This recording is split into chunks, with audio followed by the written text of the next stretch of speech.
Chal, it was a frustrating afternoon for most of it, but Danny Rowe again late on got us a point. What do you make of that performance? We'll take it because we weren't great. We knew it would be difficult with the pitch. Unfortunately, is not great and doesn't really help us. Which again is disappointing, but you've got to deal with it. You've got to be able to adapt, and you've got to put the ball into good areas. And listen, first half, although I don't think there's much in the game. Jordan's put a great ball in that we need to get people in there for. We've had two brilliant chances off corners not taken, and then ultimately find yourself a goal down just after a break. From my perspective, disappointing defending. We don't get tight enough. We allow the cross to come in, knowing that their wide players play inverted and are always looking to come inside. You can't allow that to happen, and you're behind the eight ball a little bit. We changed it up. We changed systems. I just wanted to see a little bit more urgency from us.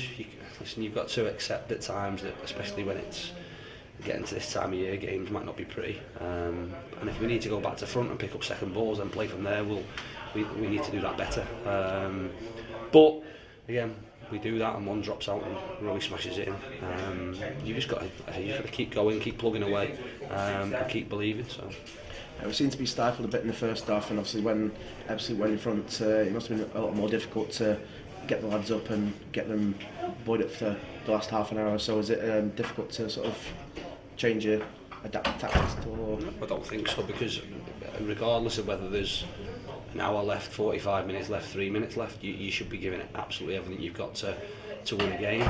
We probably did it the other way around, to be honest, and the fact that once we'd scored, we probably threw caution to the wind a little bit too much and left ourselves wide open. It then became a really open game, and there was not chances either end, but potential breaks either end. Motivation, you shouldn't, again, although I suppose it's my job, you shouldn't need motivating to win football matches regardless of who you're playing against. We're in a situation now where we've got lots of games in a short period of time and a really big opportunity to pick up lots of points. If you need any more motivating than that, again, you shouldn't be here, and I shouldn't have to tell them that. I won't tell them that.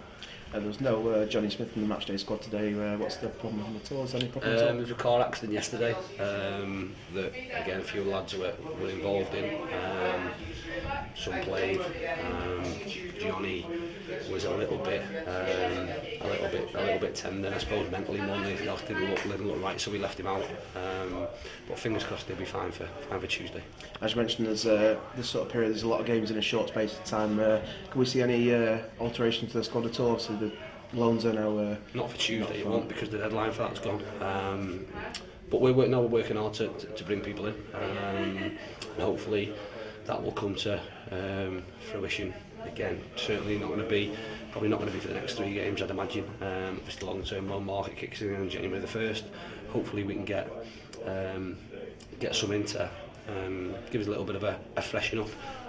Ultimately, the ones we need to get in to be the right ones and add quality to what will be better than what we've already got. So, no, we've been working hard to do that. Hopefully, there'll be some news over the next week or so. It was obviously a relief to get that equaliser late on, but soured a little bit by Sam Finley picking up a second booking. Obviously, he's now suspended for the tramway again. It must have been really disappointing. More disappointing for him than anyone else, because I've not. I'd come to the toilet for the first one, so I don't know why he was booked. So I'll have a look. I didn't even see him getting booked. So when he was booked for the second time, it came as a bit of a surprise to me, because I asked Cole straight away when did he get booked. So we'll have a look at that. Like I say, from the first booking, there's no foul given. Linesman doesn't flag, referee doesn't whistle.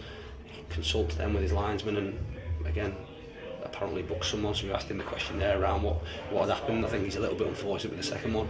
It's a 50-50. Both have gone in. Has any player left their feet? No. One's probably got there before. I think the referee said that he's booked him because he's turned his back. When I think, again, looking at it, they've both gone in, and the impact has resulted in Sam sort of spinning and rotating a little bit.